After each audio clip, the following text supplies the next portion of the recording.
ولا یأبی کاتب ان یکتب کما علمہ اللہ فلیکتب، اور جس شخص کو اللہ نے لکھنا سکھایا ہو اسے چاہیے کہ وہ اللہ کے سکھائے ہوئے سے لکھنے سے منع نہ کرے۔ وَلْيُمْلِلِ الَّذِي عَلَيْهِ الْحَقُّ، اور جس شخص پر فرض ہو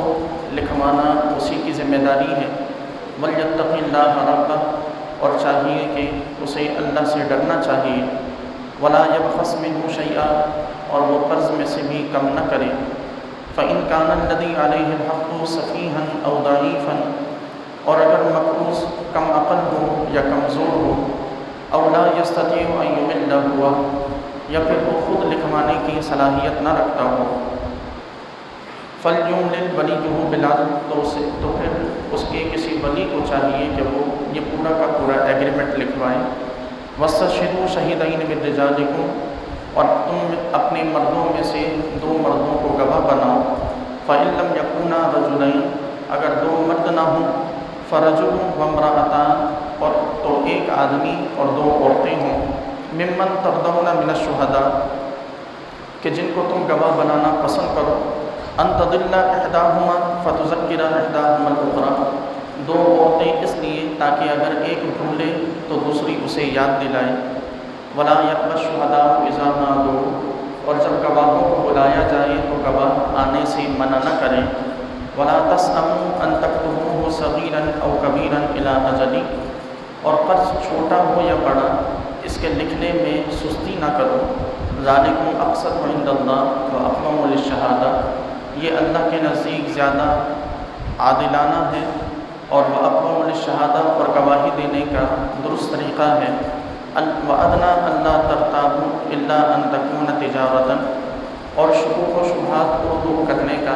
بہترین طریقہ ہے۔ الا ان تکون تجارۃ حاضرۃ تدیرونها بینکم، یا پھر تمہارا یہ لین دین ایسا ہو کہ تم آپس میں ہاتھ کے ہاتھ اس قسم کا لین دین کرتے ہو۔ فلیس علیکم جناح الا تکتبوها، تو اب لکھنے پر کوئی حرج نہیں ہے۔ اس آیت مبارکہ میں اللہ تبارک و تعالیٰ نے جس قرض کا تذکرہ فرمایا وہ دراصل خرید و فروخت کی لین دین کی ایک قسم ہے۔ بے میں یعنی خرید و فروخت کی چند اقسام کی جاتی ہیں، جن میں سے بنیادی 3 قسمیں ہیں۔ سب سے پہلی جو قسم ہے وہ یہ کہ ہاتھ کے ہاتھ چیز کو خریدا جائے اور اس کی پیمنٹ کی جائے، جسے ہم کیش پر لینا یا نقد پر لینا کہتے ہیں۔ دوسری قسم وہ ہے کہ جس میں پیمنٹ تو کیش ہو یعنی ہاتھ کے ہاتھ ہو، لیکن جو چیز خریدی جا رہی ہو وہ ادھار پر ہو، یعنی اس وقت موجود نہ ہو، کوئی بندہ پیسے لے اور پھر یہ تمام چیزیں وہ فکس کرے کہ کہاں وہ چیز دینی ہے، وہ چیز کیسی ہوگی، کتنی بڑی کتنی چھوٹی، کتنا وزن ہوگا، یہ تمام چیزیں طے کرنے کے بعد پھر وہ چیز بعد میں کچھ ماہ گزرنے کے بعد یا جو مدت مقرر کی جائے اس مدت میں وہ چیز ادا کی جائے،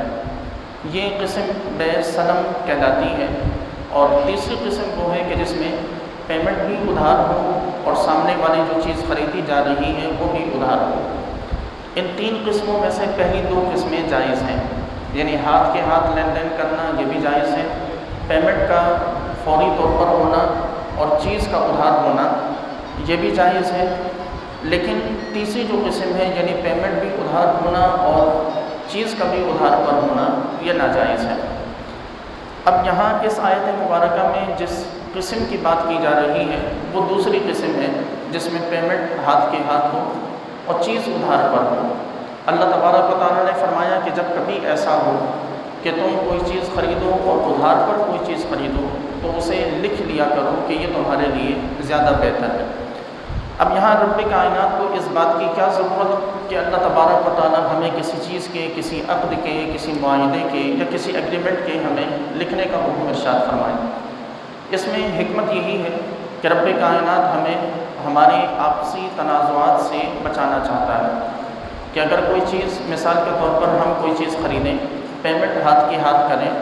اور اس کے علاوہ جو چیز ہم نے خریدنی ہے اس کے بارے میں کچھ بھی نہ لکھا جائے، کچھ بھی نہ طے کیا جائے، بلکہ اسے بالکل یوں ہی مجہول چھوڑ دیا جائے، تو پھر بعد میں جس وقت وہ چیز ہمارے حوالے کی جائے تو اس وقت یہ جھگڑے کا باعث بن سکتی ہے۔ اور رب کائنات نے ایسی ہر چیز کو مسلمانوں کے درمیان سے اٹھا دیا کہ جو مسلمانوں میں فساد کا باعث بن سکتی ہے۔ اس بے کو بے سلم کہتے ہیں، یعنی پیمنٹ نقد ہو اور چیز ادھار پر ہو۔ اس میں یہ بھی یاد رکھیں کہ اس کے صحیح ہونے کے لیے 7 شرائط بیان کی جاتی ہیں، ان 7 میں سے کوئی ایک بھی شرط نہ پائی جائے یہ بے کرنا بھی درست نہیں۔ ان میں سے پہلی جو شرط ہے، کچھ جو شرائط ہیں وہ آپ کے سامنے بیان کر رہا ہوں، کہ جن میں ایک شرط یہ ہے کہ جو چیز جس چیز کو ہم خرید رہے ہیں اس چیز کی نوع معلوم، یعنی وہ چیز کیسی ہے، اس چیز کی اصل کیا ہے یہ ہمیں معلوم ہو۔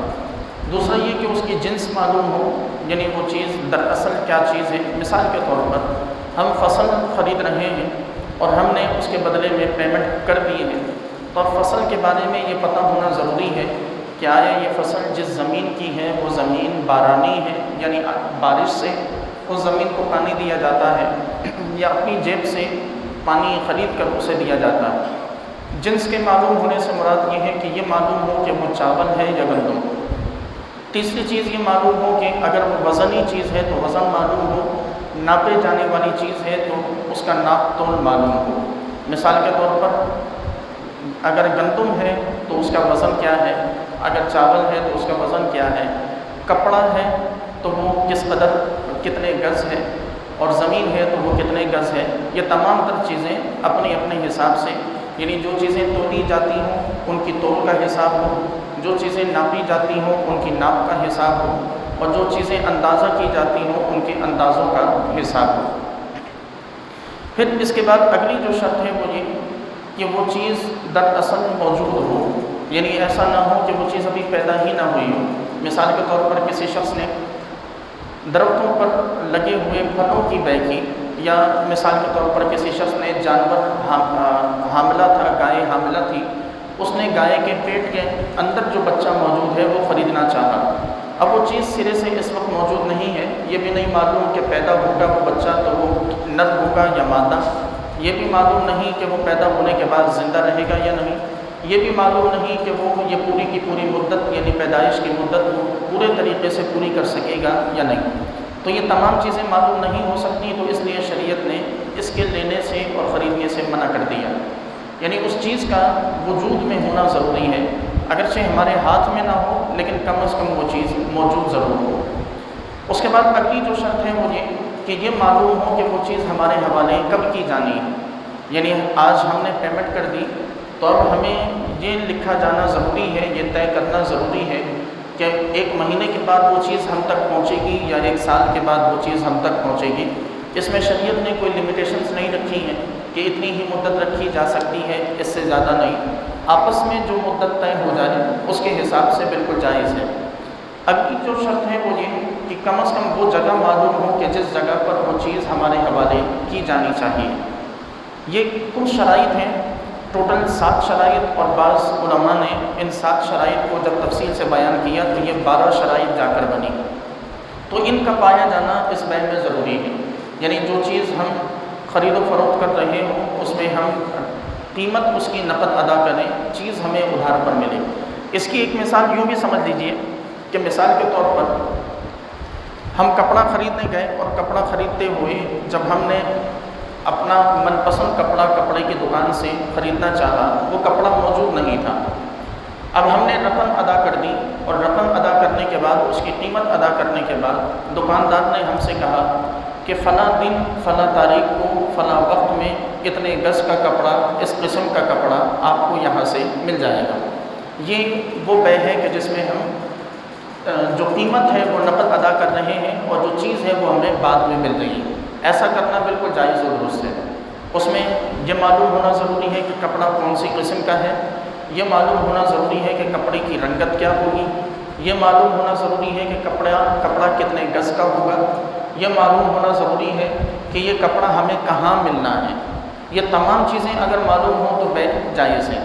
دوسری صورت یہ ہے کہ ہم قیمت ادا کر دیں اور سامنے والے سے کہیں کہ ہمیں فلاں قسم کا کپڑا چاہیے، سامنے والا کہے کہ ٹھیک ہے آئے گا تو میں دے دوں گا۔ ہم قیمت ادا کر چکے اور اب کسی قسم کی کوئی شرط نہیں پوری کی گئی، صرف اتنا پتہ ہے کہ اس قسم کا کپڑا ہے، اس کے علاوہ نہ رنگت پتہ ہے، نہ گز پتہ ہے، نہ وقت پتہ ہے، نہ جگہ پتہ ہے، تو شریعت میں ایسی بے کرنا حرام ہے۔ ایسی بے کرنے کی شریعت میں قطعاً اجازت نہیں ہے۔ یوں ہی ایک اور مثال لے لیجیے کہ ہمارے ہاں جو امپورٹ ایکسپورٹ کا جو کام کیا جاتا ہے، یہاں بھی اس چیز کا لحاظ کرنا ضروری ہے۔ مثال کے طور پر کوئی شخص اپنے لیے کسی قسم کا کوئی سامان امپورٹ کراتا ہے، اور سامان امپورٹ کرانے میں یعنی درآمد کرانے میں وہاں اس چیز کا لحاظ ہونا ضروری ہے کہ ہم جو قیمت ہے وہ قیمت ہم پہلے سے ایڈوانس میں دے رہے ہیں، اور ایڈوانس قیمت دینے کے بعد اب وہ چیز نے جب ہمارے پاس پہنچنا ہے ہمیں وہ مدت معلوم ہو، وہ کون سی چیز ہے وہ معلوم ہو، کس قسم کی چیز ہے وہ معلوم ہو، اگر وزن والی ہے تو وزن معلوم ہو،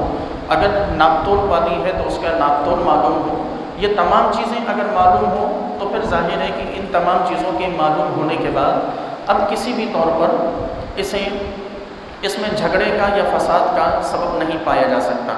تو امپورٹ ایکسپورٹ کے کام میں بھی یہ بھی بے سلم سے ہی تعلق رکھتا ہے،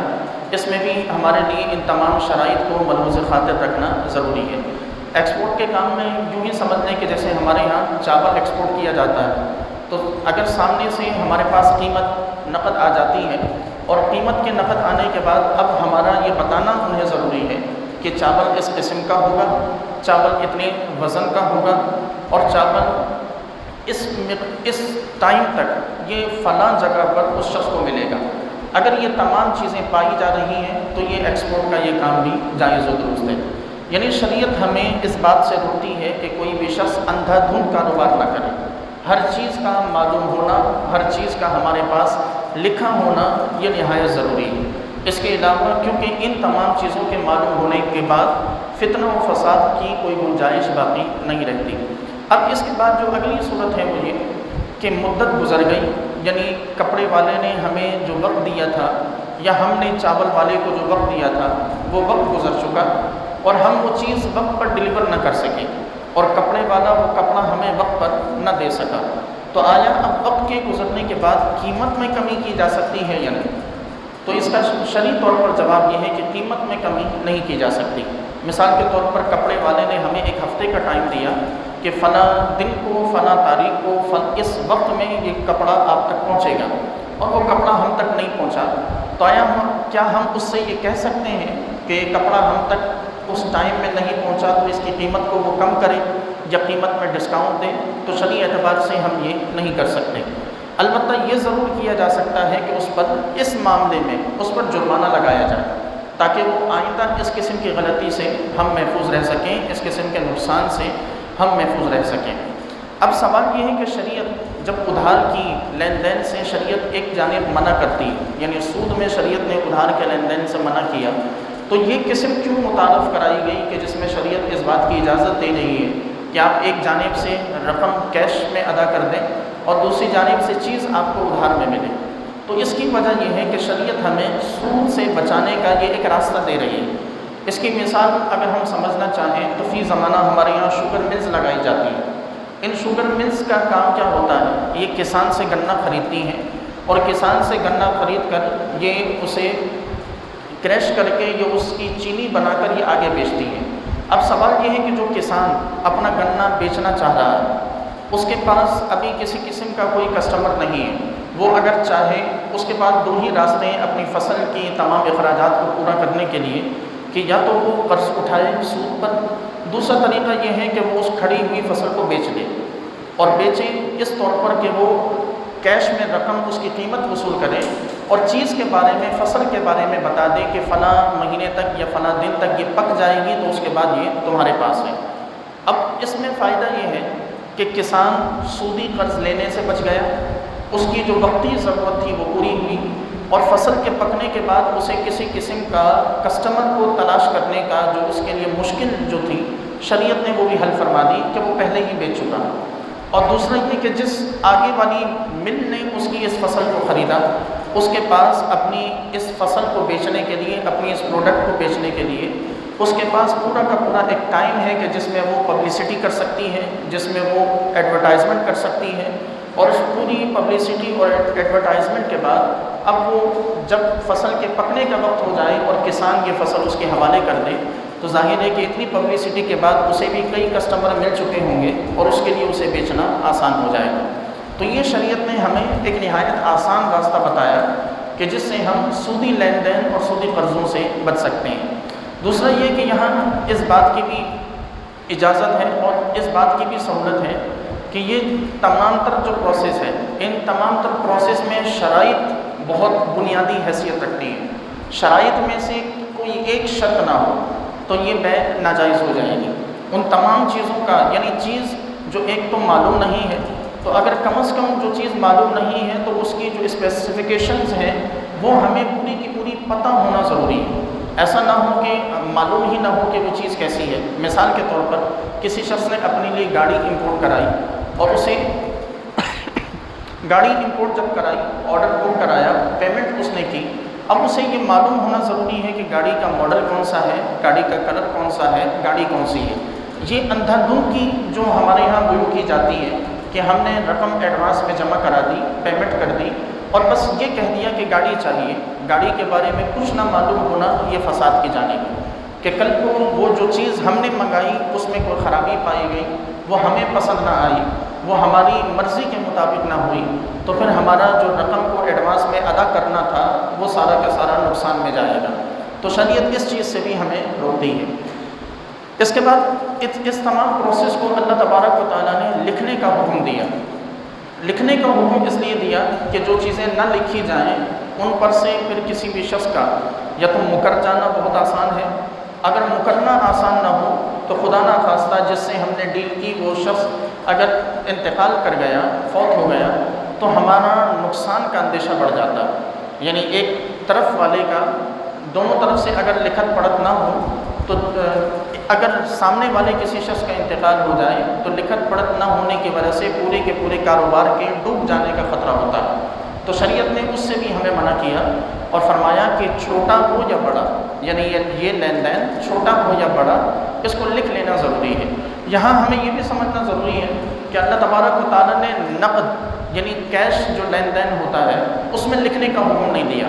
ہمارے یہاں کیا کیا جاتا ہے کہ جو کیش لین دین ہوتا ہے اسے لکھا جاتا ہے، اس کے باقاعدہ ایگریمنٹس بنائی جاتے ہیں، اور جو ادھار کا جو لین دین ہوتا ہے وہ اعتماد پہ چھوڑا جاتا ہے، اور بعد میں آ کر وہ چیزیں معاشرے میں فساد کا، لڑائی اور جھگڑوں کا سبب بنتی ہیں۔ ہم بالکل الٹ کرتے ہیں، جبکہ شریعت میں جو ہاتھ کے ہاتھ جو لین دین ہے شریعت میں اسے لکھنے کا حکم نہیں۔ وجہ اس کی یہ کہ ہم نے قیمت ادا کی اور چیز ہم نے خریدی تو معاملہ وہیں ختم ہو گیا۔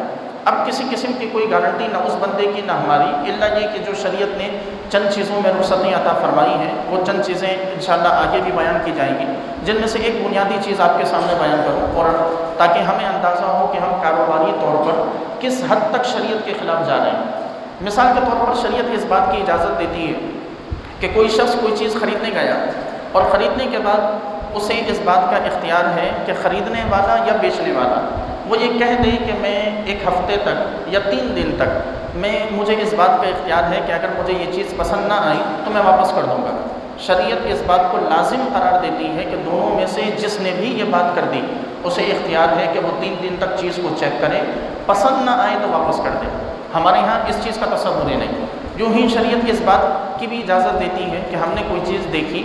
خریدی، پسند کی اور خرید کر ہم گھر لے آئے، جب گھر لا کر اسے استعمال کیا تو اس میں خرابی پیدا ہو گئی یا خرابی اس میں جو پہلے کی تھی وہ ہمارے سامنے آئی،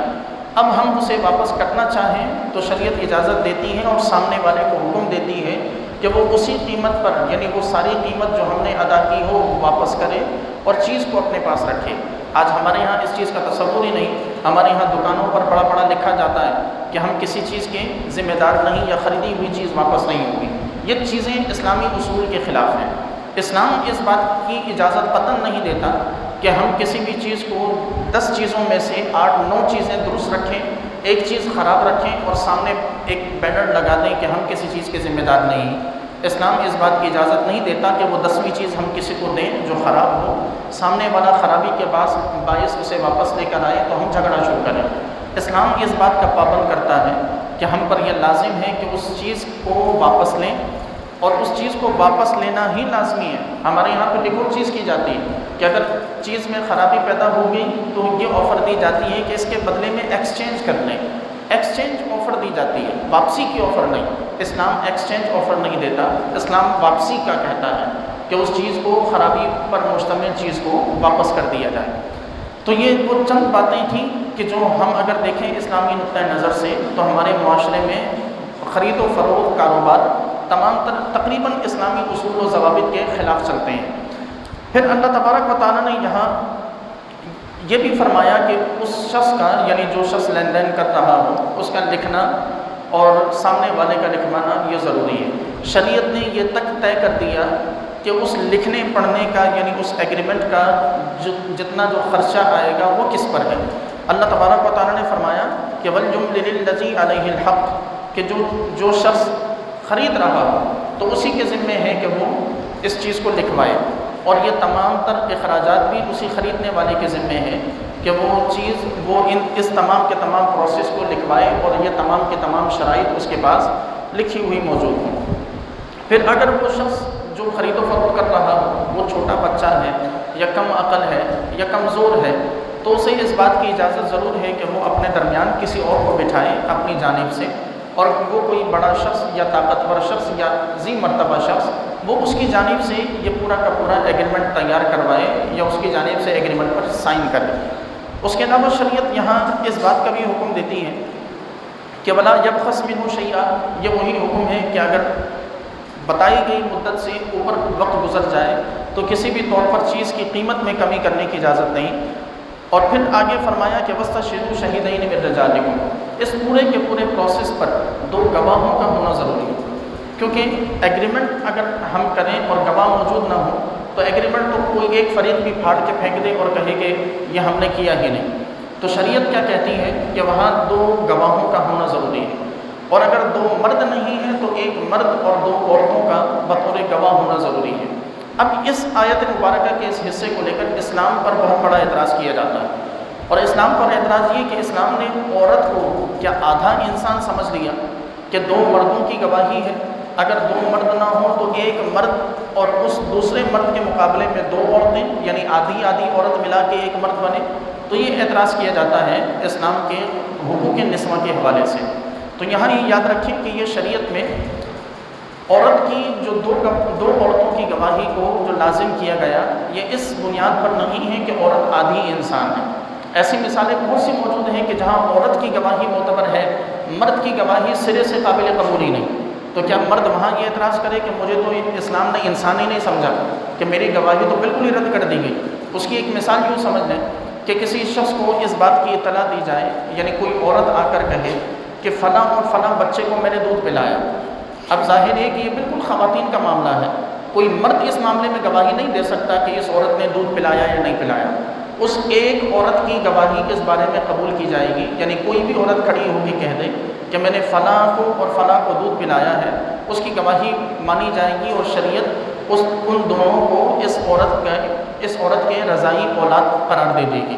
تو یہاں اگر مرد یہ اعتراض کرے کہ میری گواہی تو شریعت نے گنجائش ہی نہیں رکھی تو مجھے کیا اسلام نے انسان بھی نہیں سمجھا، تو یقیناً ہر شخص کہے گا کہ یہ فضول کا اعتراض ہے، کیونکہ یہ تمام چیزیں خواتین سے تعلق رکھتی ہیں، تو اس لیے مرد کی گواہی کی یہاں ضرورت ہی نہیں۔ تو اسی طرح کاروباری اور لین دین کے جو معاملات ہیں وہ تمام مردوں سے تعلق رکھتے ہیں۔ یہ وہ چیزیں ہیں کہ جن کو کرنے کا حکم اللہ نے مردوں کو ارشاد فرمایا۔ عورتوں کے لیے اللہ تبارک و تعالیٰ نے گھروں میں رہ کر عورتوں کی کفالت کا حکم مردوں کو عطا فرمایا، تو اس لیے مردوں کی گواہی کو زیادہ رکھا، اور عورتوں کے حوالے سے اس چیز کو اللہ تبارک و تعالیٰ نے ذکر فرمایا کہ یہاں کیونکہ عورتوں میں ایک نسیان کی بیماری، یعنی بیماری تو نہیں، ایک عادت کہ کسی بھی چیز کو بھول جانا، تو فرمایا کہ ایک عورت اگر بھولے تو دوسری اسے یاد دلا دے۔ دوسری حکمت یہ کہ عورتوں میں اس معاملے میں جرأت کمی ہوتی ہے کہ وہ کسی کے خلاف کھڑے ہو کے گواہی دیں، کیونکہ ہم سب جانتے ہیں کہ اگر کسی شخص نے کسی دوسرے کے خلاف گواہی دی تو جس کے خلاف گواہی دی جا رہی ہے وہ گواہوں کا دشمن ہو جاتا ہے، انہیں نقصان پہنچانے کی کوشش کرتا ہے۔ تو شریعت عورتوں کو، خواتین کو ان دشمنیوں سے بچانا چاہتی ہے کہ مرد میں تو یہ حوصلہ ہوتا ہے کہ وہ کسی کی مخالفت کا سامنا کر کے وہ گواہی دے، لیکن عورت میں اس معاملے میں جرأت کم ہوتی ہے۔ علامہ سعیدی علیہ رحمہ اس موقع پر لکھتے ہیں، فرماتے ہیں کہ ہم نے بہت سے وکیلوں سے بات کی اس آیت کی تفصیل لکھتے ہوئے کہ آخر عورتوں کی گواہی میں ایسی کیا بات ہے کہ جس کی وجہ سے شریعت نے عورتوں کی گواہی کو 2 عورتوں کی گواہی لازم قرار دی۔ تو فرمایا کہ ہمیں بہت سے وکلاء نے یہ بتایا کہ جب عورت گواہی کے لیے جج کے سامنے پیش ہوتی ہے تو وہ اس حد تک گھبرائی ہوئی ہوتی ہے کہ اسے یہ تک احساس نہیں ہوتا کہ زبان سے بول کیا رہی ہے، وہ اس حد تک ڈری ہوئی ہوتی ہے، جبکہ اس کے مقابلے میں جو مرد ہوتا ہے وہ حوصلے کے ساتھ گواہی کے پروسیس کو پورا کرتا ہے۔ تو اس لیے اللہ تبارک و تعالیٰ نے عورتوں کو تقویت دینے کے لیے کہ ایک کمزور پڑنے لگے تو دوسری اسے سہارا دے، اس لیے اللہ تبارک و تعالیٰ نے 2 خواتین کی گواہی کا حکم ارشاد فرمایا۔ پھر ارشاد ہوا کہ وَلَا يَأْبَ الشُّهَدَاءُ إِذَا مَا دُعُوا، کہ جب گواہوں کو گواہی کے لیے بلایا جائے تو وہ گواہی دینے سے منع نہ کریں۔ یہ ان لوگوں کے لیے حکم ہے کہ جو گواہ ہوتے ضرور ہیں لیکن جب گواہی کا وقت آتا ہے تو پیچھے ہٹ جاتے ہیں اور سرے سے انکار کر جاتے ہیں۔ یہاں یہ بھی یاد رکھیں کہ کچھ چیزیں ایسی ہیں کہ جہاں گواہی نہ دینا بھی ثواب ہے، کچھ چیزیں ایسی ہیں کہ جہاں گواہی دینا ثواب ہے، کچھ چیزیں ایسی ہیں کہ جہاں گواہی دینا نہ دینا دونوں ثواب ہے۔ مثال کے طور پر کسی شخص پر زنا ثابت ہو رہا ہو، اسے سزا ہو رہی ہے، تو وہاں پردہ رکھنا یہ بھی ثواب ہے اور گواہی دینا یہ بھی ثواب ہے۔ کوئی شخص اگر پردہ رکھنے کی نیت سے، کسی کے عیب کو چھپانے کی نیت سے کوئی شخص اگر گواہی دینے سے انکار کر دے، اللہ تعالیٰ اس پردہ پوشی کی وجہ سے اسے ثواب عطا فرماتا کہ اس نے کسی مسلمان کی پردہ پوشی کی۔ وہ ایک الگ میٹر ہے کہ شریعت میں پھر ایسے شخص پر سزا جاری نہیں ہو سکتی کہ جس کے جرم پر کسی قسم کا کوئی گواہ نہ ہو۔ یہاں پھر ایک اور چیز گواہی کے لیے یہ جاننا بھی ضروری ہے کہ گواہی 3 قسم کی ہوتی ہے۔ ایک گواہی وہ ہوتی ہے کہ جو آنکھوں دیکھی چیز پر دی جائے، دوسری گواہی وہ ہوتی ہے کہ جو کانوں سنی چیز پر دی جائے، اور تیسری گواہی وہ ہوتی ہے کہ جو گواہ پر گواہی دی جائے۔ مثال کے طور پر کسی شخص نے چوری کی، آنکھوں دیکھی گواہی یہ ہوگی کہ ہم نے اسے چوری کرتے ہوئے اپنی آنکھوں سے دیکھا۔ دوسری جو گواہی یہ سنی جانے والی چیز، تو اس میں یہ اس کی مثال یہ سمجھ لیں کہ کسی نے چوری کی، ہم تک اطلاع پہنچی کہ فلاں نے چوری کی، اب اس سنی ہوئی چیز پر ہم گواہی دیں۔ اور تیسری قسم کی جو گواہی ہے یعنی گواہ پر گواہی دینا، وہ ایسا ہی ہے جیسا کہ ہم کسی چیز میں گواہ ہوں۔ مثال کے طور پر ہم نے چوری کرتے ہوئے کسی کو دیکھا، اب سب کو معلوم ہے کہ ہم اس چوری کے گواہ ہیں، اب ہم اس بات کے گواہ ہیں، اس بات پر ہم نے کسی اور کو گواہ بنا دیا کہ تم گواہ رہنا کہ میں نے اس چیز کو اپنی آنکھوں سے دیکھا اور میں اس چیز کا گواہ ہوں۔ تو یہ گواہ پر گواہی، یہ تینوں اسلام میں تینوں چیزیں، تینوں قسم کی گواہیاں معتبر ہیں، تینوں قسم کی گواہیوں پر اسلامی احکام لاگو ہوتے ہیں۔ لیکن جو شریعت جو سزائیں مقرر کرتی ہے، شرعی طور پر جو سزائیں ہیں، وہ سزائیں صرف اس گواہی کے ذریعے لازم ہوتی ہیں کہ جو گواہی آنکھوں دیکھی، نہ کانوں سنی، اور نہ ہی گواہ پر گواہی کی صورت میں کسی کے ہاتھ کاٹے جائیں گے، نہ کسی کو رجم کیا جائے گا، نہ کسی کو کوڑے مارے جائیں گے۔ شرعی سزائیں آنکھوں دیکھی گواہوں سے تعلق رکھتی ہیں۔ تو یہاں جس گواہی کا تعلق ہے تو وہ کانوں سنی بھی ہو سکتی ہے، وہ یعنی گواہی کی جو تینوں اقسام ہیں، ان تینوں اقسام میں سے کسی بھی قسم کی گواہی یہاں معتبر ہے۔ پھر اللہ تبارک و تعالیٰ نے یہ فرمایا کہ وَلَا تَسْأَمُوا أَن تَكْتُبُوهُ صَغِيرًا أَوْ كَبِيرًا إِلَىٰ أَجَلٍ، کسی چیز کو چھوٹا یا بڑا سمجھ کے کسی چیز کو لکھنے سے منع نہ کرو۔ یعنی یہ نہ سمجھو کہ یہ تو میرا 2-4 ہزار کا لین دین ہے، اسے کیا لکھوں، 2-4 لاکھ کا ہوتا تو میں لکھتا۔ شریعت یہ فرماتی ہے کہ ایسا ہرگز نہیں، چھوٹے سے چھوٹا لین دین ہو، ادھار پر ہے، چھوٹے سے چھوٹا لین دین ہی کیوں نہ ہو، اسے لکھنا یہ ضروری ہے تاکہ مستقبل میں کسی بھی قسم کے فساد سے بچا جا سکے۔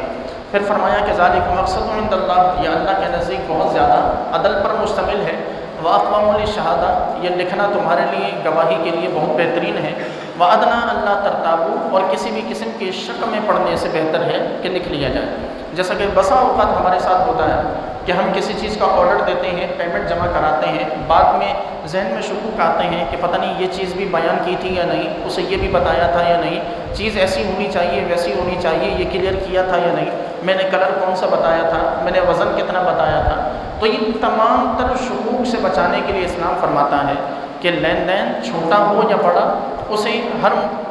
حوالے سے لکھا جانا چاہیے۔ پھر فرمایا کہ ہاں البتہ یہ ضرور ہے کہ کچھ وہ لوگ ہوتے ہیں کہ جن سے ہم پہلی دفعہ لین دین کرتے ہیں، اور کچھ وہ لوگ ہوتے ہیں کہ جو مارکیٹ میں بیٹھے ہوتے ہیں، جن کا کام ہی اس قسم کا پیسے کو آگے پیچھے کرنا ہوتا ہے یا چیزوں کو اس طرح گھما پھرا کر بیچنا اور خریدنا ہوتا ہے۔ تو اسلام یہ فرماتا ہے کہ جن سے ہم لین دین کر رہے ہیں ان سے شناسائی نہیں ہے، ان پر اعتماد نہیں ہے، یا ان کا وہ کام نہیں ہے، وہاں تو لکھا جانا ضروری ہے۔ لیکن کچھ لوگ جو مارکیٹ میں بیٹھے ہی اس لیے ہوتے ہیں کہ مثال کے طور پر ہمیں رقم کی ضرورت پڑی، ہم نے کسی سے اٹھائی اور اس کو ہم نے فلاں چیز دے دی، یہ طے شدہ چیز ہے، اس میں کسی قسم کا کوئی لکھت پڑھت کا یا کسی قسم کا کوئی ایگریمنٹ کا ہونا بیان کرنے یہ قطعاً ضرورت نہیں۔ ایک مثال کے طور پر سمجھ لیں کہ آپ کو اچانک پیمنٹ کی ضرورت پڑے، آپ کسی شخص کو کال کریں، آپ کو اس پر اعتماد ہے، آپ اس شخص کو کال کریں کہ اتنی پیمنٹ کی ضرورت ہے، آپ کے اکاؤنٹ میں ٹرانسفر ہو جائے، کہنے کی ضرورت نہیں ہے کہ آپ اس کے بدلے میں اسے کیا دے رہے ہیں، اسے معلوم ہے کہ اس کے بدلے میں اسے فلاں چیز ملنی ہے۔ تو یہ جو انڈرسٹوڈ جو کاروبار ہوتا ہے، شریعت اس کی اجازت دیتی ہے کہ یہاں نہ بھی لکھا جائے تو بھی کسی قسم کا کوئی حرج نہیں۔ لکھنے کی بات وہاں ہے کہ جہاں کسی نئے بندے سے ہو رہا ہو کام، یا پھر کوئی ایسی جگہ ہو کہ کوئی ایسا شخص ہو کہ جو ناقابل اعتبار لگتا ہو، یا وہ مارکیٹ میں اس حوالے سے اپنی پہچان نہ رکھتا ہو، تو شریعت کہتی ہے کہ پھر اس معاملے میں اس شخص سے پورا کا پورا ہمارا جو کام ہے وہ لکھت پڑھت کے ساتھ ہونا چاہیے۔ پھر آگے مزید ارشاد فرمایا کہ ولا یضار کاتب ولا شہید، اور لکھنے والے کو کسی قسم کا نقصان نہ پہنچایا جائے اور نہ ہی گواہ کو نقصان پہنچایا جائے۔ یہ ان لوگوں کے لیے حکم ہے کہ جو بالعموم لکھنے والے کو یا تو رشوت کے بنیاد پہ اپنا من پسند ایگریمنٹ بنوانا چاہتے ہیں، یا گواہوں کی گواہی کو اپنی من پسند الفاظ میں ڈھالنا چاہتے ہیں، تو شریعت نے انہیں اس بات سے منع فرمایا کہ نہ تو دھمکی دی جا سکتی ہے نہ لالچ دی جا سکتی ہے۔ لکھنے والے کو جو ایگریمنٹ ہے اس پر وہی بعین ہی وہی لکھنا ضروری ہے، وہ اپنی جانب سے اس میں کچھ بھی ایڈ نہیں کر سکتا۔ یوں ہی جو گواہ ہے اس پر لازم ہے کہ وہ وہی گواہی دے جو اصل معاملہ تھا، اپنی جانب سے یا کسی ایک فریق کی جانب سے کچھ بھی ایڈ کرنا دوسرے فریق کی رضامندی کے بغیر، اس بات کی اجازت نہیں ہے۔ پھر فرمایا کہ وَإِن تَفْعَلُوا فَإِنَّهُ فُسُوقٌ بِكُمْ، اگر تم نے ایسا کیا یعنی لکھنے والے سے لکھائی میں کچھ اضافہ یا کمی کروا دی اور گواہ سے اس کی گواہی میں کچھ اضافہ یا کمی کروا دی، اگر ایسا کیا فَإِنَّهُ فُسُوقٌ بِكُمْ، تو یہ تمہاری جانب سے گناہ ہوگا۔ وَاتَّقُوا اللَّهَ، اللہ سے ڈرو، وَيُعَلِّمُكُمُ اللَّهُ، اللہ تمہیں سب چیزیں سکھاتا ہے، وَاللَّهُ بِكُلِّ شَيْءٍ عَلِيمٌ، اور بے شک اللہ تعالیٰ ہر چیز سے باخبر ہے۔ وَإِن كُنتُمْ عَلَىٰ سَفَرٍ، اب یہ تو معاملہ تھا کہ ہم اپنے شہر میں موجود ہیں، اپنے علاقے میں موجود ہیں، لین دین کر رہے ہیں، تو ہمارے لیے لکھنے والا یعنی ایگریمنٹ تیار کرنے والا ڈھونڈنا بھی آسان ہے، گواہ تلاش کرنا بھی آسان ہے، تو شریعت نے حکم دے دیا کہ یہاں تم لکھت پڑھت کر کے اپنا کام کرو۔ اب ہم کسی دوسرے شہر میں موجود ہیں یا سفر کر رہے ہیں، سفر کے دوران یا کسی دوسرے شہر میں موجود ہم نے اپنی کوئی چیز بیچی، اب وہاں ایگریمنٹ تیار کروانا بھی مشکل اور گواہوں کو تلاشنا بھی مشکل، کہ ہمیں نہیں معلوم کہ کون سا گواہ ہمارے حق میں بہتر ہوگا یا کون کسی کے ساتھ ملا ہوا ہے۔ تو شریعت وہاں کیا حکم دیتی ہے؟ شریعت یہ حکم دیتی ہے کہ وہاں پھر یہ ہونا چاہیے کہ کوئی چیز گروی رکھوا لی جائے۔ یہ رہن کا جو تصور ہے وہ دراصل یہاں سے آیا۔ آپ کسی